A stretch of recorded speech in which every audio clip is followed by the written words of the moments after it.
사업이 중단된 청담동 현장. 땅값만 4,100억 원이나 되는 큰 개발 사업입니다.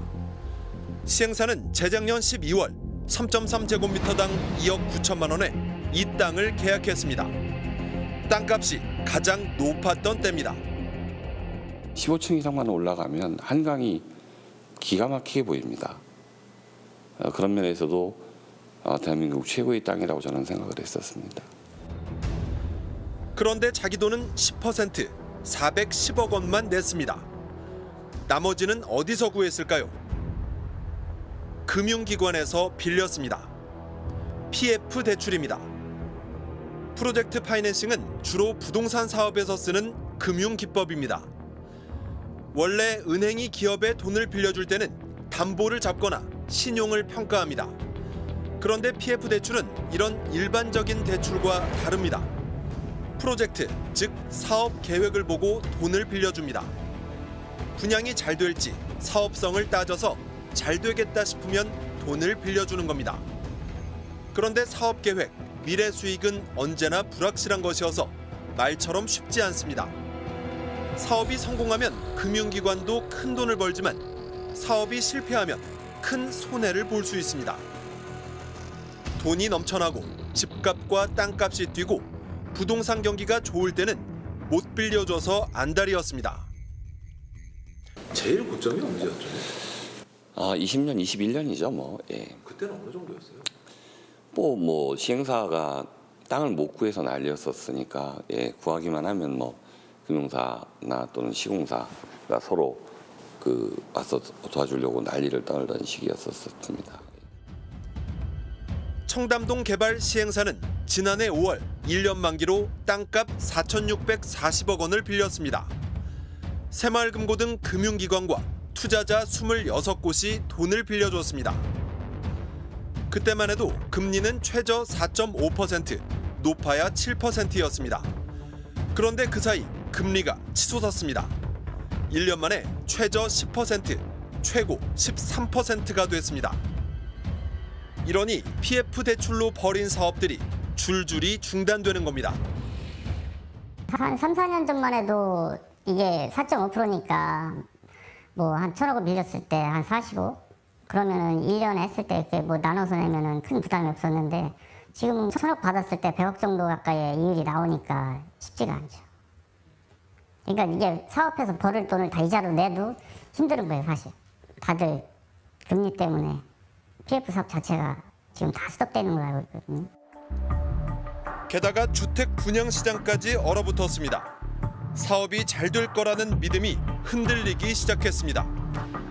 시행사는 사업성이 좋다고 주장했지만 가장 많은 돈을 빌려준 새마을금고가 대출 연장을 거부했습니다.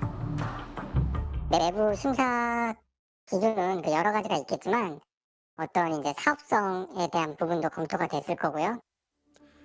대출 연장 협의가 최종 결렬되면 어떻게 될까요? 시행사는 갚을 돈이 없습니다. 그럼 금융기관들은 땅을 경매나 공매에 붙입니다. 선순위 채권자는 돈을 어느 정도 회수하지만 후순위 금융기관과 개인 투자자들은 한 푼도 못 건질 수 있습니다.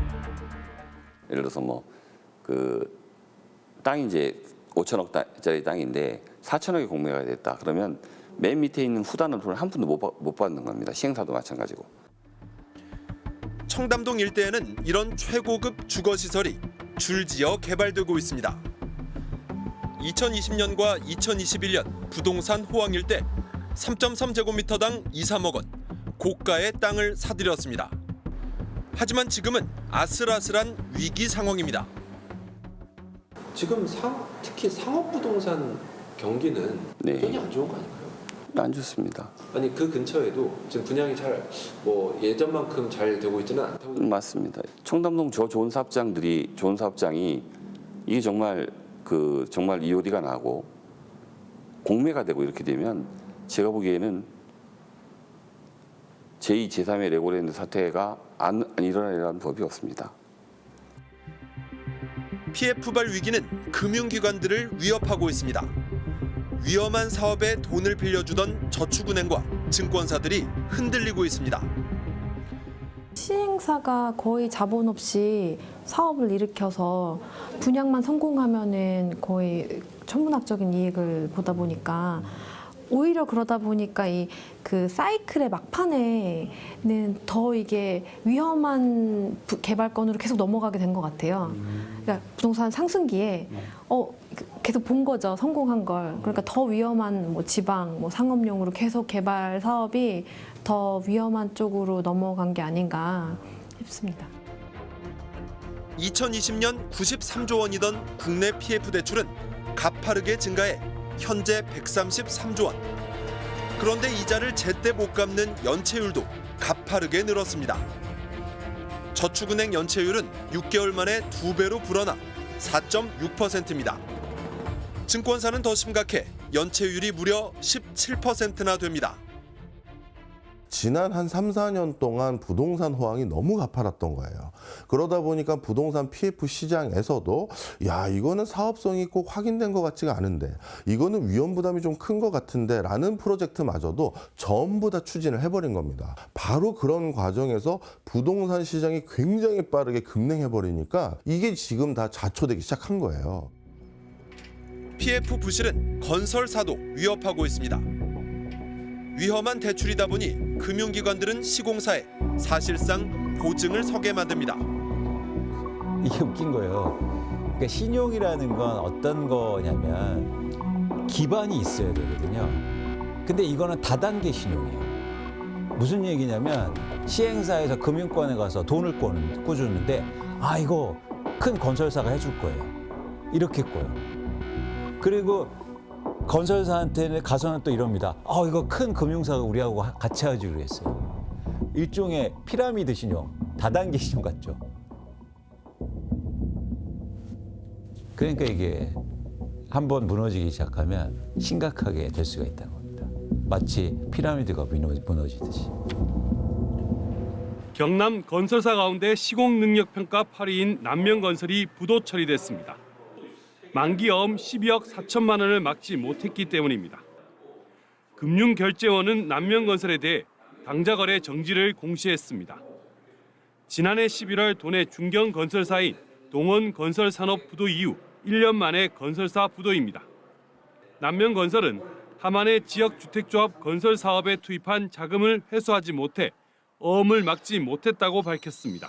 하만의 지역조합 아파트에 공사를 해줬습니다. 큰 금액을 공사를 못 받아가지고 유동성이 악화돼가지고 유동성이 확보가 안 돼가지고. 남명건설은 창원지방법원에 기업회생 절차 개시 신청을 내고 심사를 앞두고 있습니다. 남명건설이 진행 중인 사업은 경남 한 곳을 포함해 모두 15곳입니다. 남명건설에 등록된 협력업체는 100여 개, 이 가운데 20여 개 업체는 실제 공사에 참여하고 있습니다. 협력업체들의 피해도 우려됩니다. 실제 일하는 업체는 한 20군데 되고 그쪽에 피해가 많이 있죠. 큰 금액은 아니겠지만 정책인다 봐야 돼요. 경남 지역 10월 건설 수주액은 3,800여억 원. 건설 경기 위축으로 1년 사이 58.7%가 감소했습니다. 중견 건설 기업인 남명건설의 부도로 도내 중소건설업체들의 위기감이 커지고 있습니다. MBC 뉴스 부정석입니다. 인천 검암역 역세권에 복합 환승센터를 짓는 검암 플라시아 개발 사업. 총 사업비 약 1조 5천억 원의 이 대형 프로젝트에 참가한 한 건설사가 지난 6일 최종 부도 처리됐습니다. 시공능력 평가의 기준 상위 15%에 해당하는 시공사지만 자금난을 이기지 못했습니다. 이튿날엔 시공능력 75위인 대우산업개발까지 부도 처리되면서 이달 들어 중형 건설사 5곳이 잇따라 회생 절차에 도입했습니다. 일부 지역을 제외하고는 분양시장 전체가 침체돼 있고 공사 원가까지 오르면서 사업성이 떨어지자 금융기관이 돈줄을 죄기 때문입니다. 현금이 들어와야 되는데 이게 미분양이나 아니면 이 공사들이 좀 진행이 늦어지다 보니까 현금 흐름들이 자체로는 좀 막혀 있는. 프로젝트 파이낸싱 PF 연체율은 2020년 3.4%에서 최근 17.3%까지 증가했습니다. 평균 연 4.8%였던 증권사 부동산 PF 대출 금리도 연 7.1%까지 뛰어 올랐습니다. 현장에선 10%가 넘는 금리도 흔한데 당장 돈이 급한 중소업체들에겐 부르는 게 값입니다. 시장에서는 대형 건설사까지도 흑자 도산할 수 있다는 경고가 나오고 있습니다. 최근 시공능력 10위권의 한 대형 건설사가 2분기 800억 원 가까운 영업이익을 올리고도 자금 조달에 어려움을 겪었다는 이야기가 전해지기도 했습니다. 정부는 단기적으로 PF 위기는 없다는 입장이지만 미분양 PF 보증 확대 등 건설업계 요구사항을 심도 있게 고민하고 있습니다. 정상화가 가능한 사업장은 신규 자금, 만기 연장 등을 지원하고 사업성이 없는 곳은 경공매 등을 통한 정리가 추진되는 등. 하지만 정부 대책이 당장의 현장 위기를 막는 데 그칠 경우 부실 규모를 더 키울 수 있다는 우려도 나옵니다. MBC 뉴스 정동욱입니다.